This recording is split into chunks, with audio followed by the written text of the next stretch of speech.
I've done this take so many times. This was supposed to be a rhyme. Oh, get ready, get ready, get ready.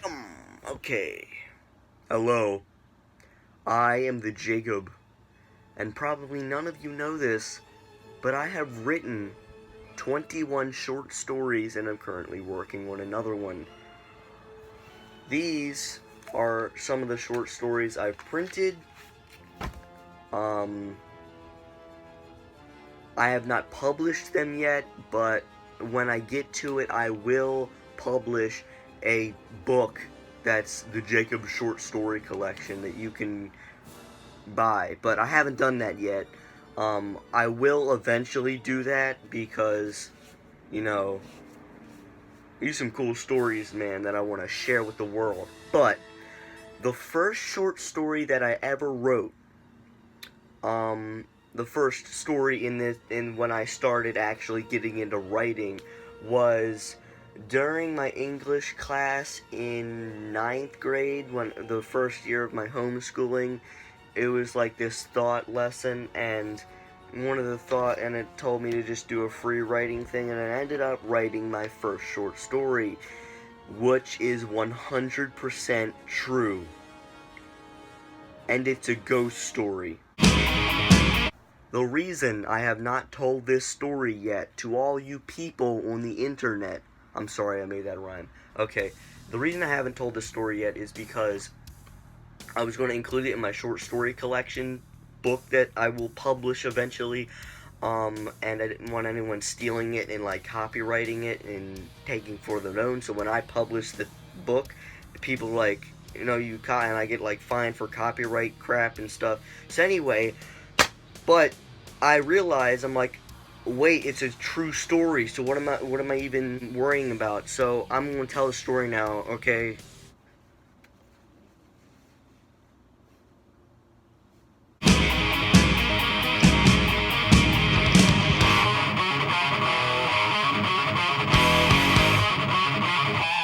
Alright.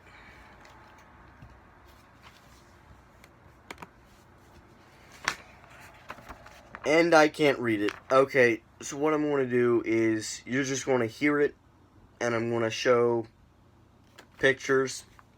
Okay, before we begin, I just want to say again, this is a true story. Whether you believe in ghosts or not, it's a true story. It really happened, okay? Anyway, the story of Talackz, a nightly phantasm, the Jacob's first short story. We all have a reason that we sleep facing away from the door at night, and here is mine. Have you ever looked at one spot of a wall of a dimly lit room and kept your eyes there until you saw a figure in the corner of your eye? I like to call these figures phantasms. A phantasm is a ghost that is only a figment of your imagination. This creepy story is about a phantasm that I saw repeatedly when I was a kid, about 6 years old. The question that comes to my mind sometimes now is, was it a phantasm or was it real?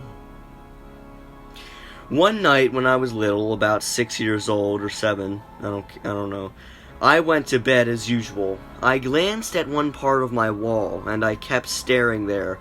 Eventually, floating straight out of my sister's door, I saw a figure that looked like a man under a teal-colored sheet pretending to be a ghost.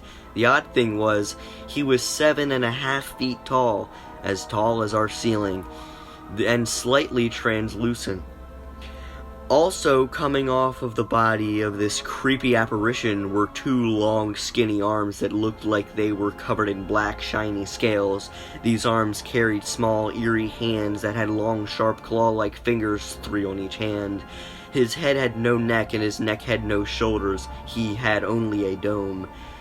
And worst of all, this ghoul had 2 red, glowing balls for eyes, and a dark indent about halfway down its body for a mouth. This tall as the ceiling ghost slowly inched toward me, and when it entered through my doorway, that's when I tried to look at it to see what it was. As soon as I did that, it was gone in an instant, for my question was this real? Out of curiosity, I kept doing this. I kept on staring at that same spot on my wall. And each night I did this, in the corner of my eye, I always saw that same ghost. Each time it was that same 7.5-foot ghost, with those same crooked little arms, and those same beady little eyes, and that same humongous mouth. And each time I always shut my eyes, looked away in fear, or maybe I would even look at it directly to see what it was, and every time I would do one of these things, it would disappear. One night I said to myself in my brain, I will keep looking at that same spot on the wall to see what happens. And so, when I laid down in my bed, I did exactly that. I stared at that spot on my wall, and when out of the corner of my eye, I saw the ghost inching toward me. However, when it came into my room, I kept on staring, not at the ghost, but at that spot on my wall.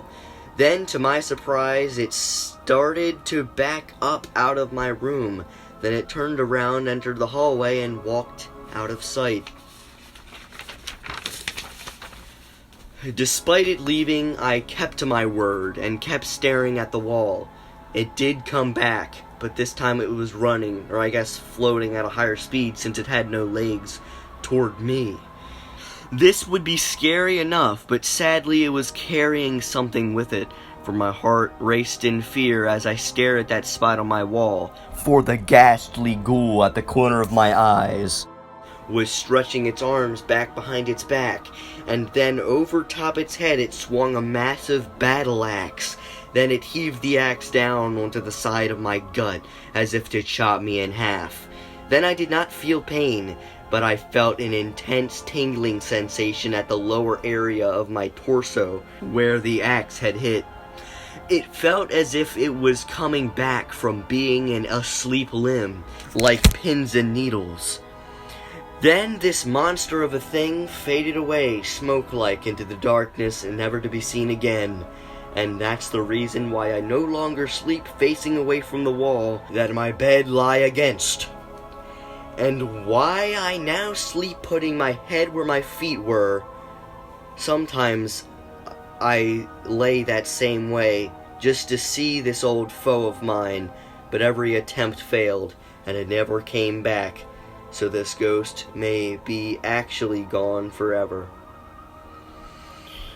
When I tell this story to people now, I use the name Talackz, spelled like Talackz,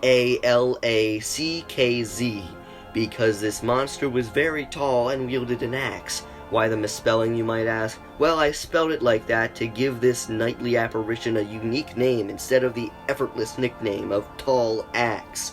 Most of the people I told this story to thought it was awesome. There was this one kid in my 8th grade algebra class who said I had schizophrenia because ghosts aren't real, or I'm just lying. So, whether it was a real ghost, or it was just my infinite imagination getting the best of me, it is still the greatest story I have, and I always like telling people my story of Talackz.